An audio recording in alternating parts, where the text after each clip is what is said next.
Hello again. We are back home from our Disney trip, and wow, it was so great. It was wonderful to be back at Disney World. I wanted to tell you our grand total for our food budget because, as I mentioned in an earlier night, I was tracking everything. So we were there for 4 nights and essentially 5 days. We were there for a better part of both days, arrival and departure.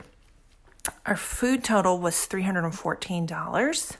That works out to daily per person about $40. And we ate so much food. We never went hungry. We snacked when we wanted to. I had an adult beverage every day.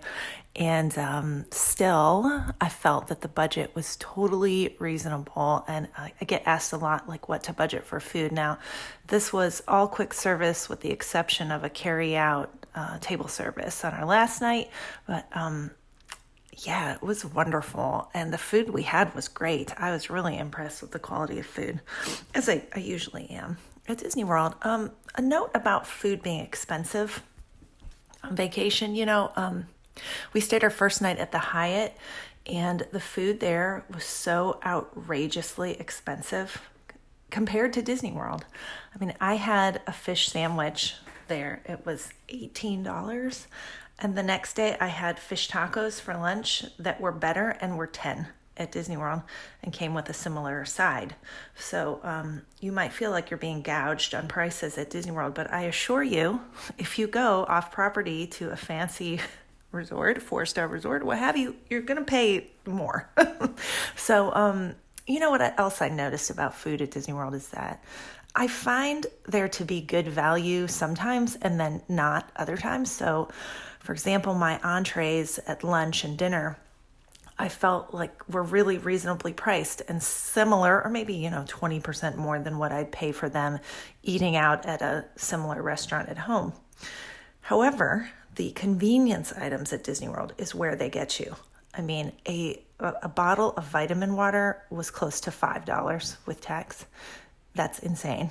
All right. So, and like a yogurt was like $3.50 from the food court. So you can really kind of game and beat Disney with their price gouging if you come prepared with your own convenience items or get a grocery delivery of all of those things that are going to be ridiculously overpriced at Disney World, which is exactly what we do. I get cups of fruit, I get yogurts, granola bars, drinks, everything delivered with a grocery delivery, and then spend our money on, prepared food like the entrees and even snacks and stuff, which I don't find to be that crazy for what you get. Oh, and at Animal Kingdom Lodge, we had this incredible, it was a Mickey Mouse cookie with frosting and like a Mickey character face on it. And it was $4 and it was so much dessert for 2 people. We couldn't even finish it. And I thought, wow, that's such a good deal, really, at Disney World. So there will be pictures of a lot of the food we ate on my Instagram. It's at The Budget Mouse, so easy to find me. I also added up every penny we spent on the entire trip, because a lot of times people also want to know what to budget. Now, for souvenirs, we don't spend a lot because I go frequently and I'm not, going to buy a bunch of Disney crap when I go all the time. But I did give my daughter a $25 gift card that she could use on whatever she wanted for the trip. And a lot of times people will ask, how much do I give my kids? I don't know what to give them. So, she goes a few times a year and she's tickled with a $25 gift card, because what that means is she can get like one stuffed animal and maybe a little something else. Or, one big thing for her. And she's 8 years old and she's tickled with it. And I actually ordered it ahead of time on the Disney site where you can pick from all these different designs of gift cards. And I got her an adorable Baby Yoda gift card. So just the gift card in itself was kind of a treat. So that's my philosophy for kids and spending. Like, they do not need to give hundreds of dollars to spend. I buy any food or treats or whatever that we want, but I give her that $25 gift card.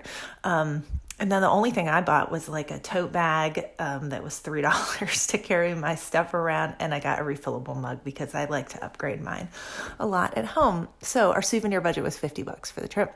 I spent $25 on tips for people handling our luggage.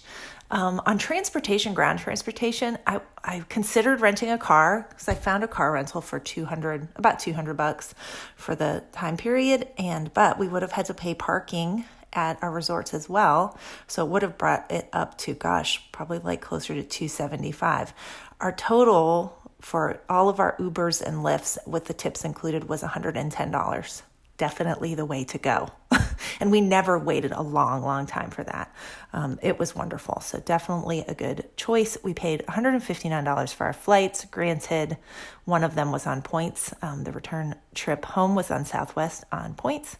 $240 for our park tickets for a day. And then our lodging, I used a free night certificate for the Hyatt, but then we stayed in a specialty room at Caribbean Beach, which is pricey, and then we stayed at a deluxe resort on our last night, which was pricey. So it ended up being about $220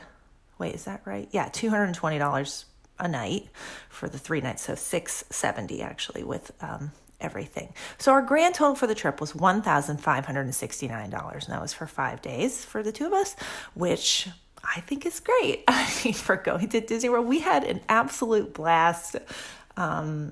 A wonderful time. And that was staying at nicer accommodations. I mean, I could do this trip for way cheaper if I flew totally on points, if we stayed at a value resort, and that would have brought it down by hundreds of dollars, but overall, a very reasonable trip, and we had a blast. So thank you so much for following along. I am going to compile these into one show, but if you've listened to all of these, there's not going to be anything added. So thanks a lot.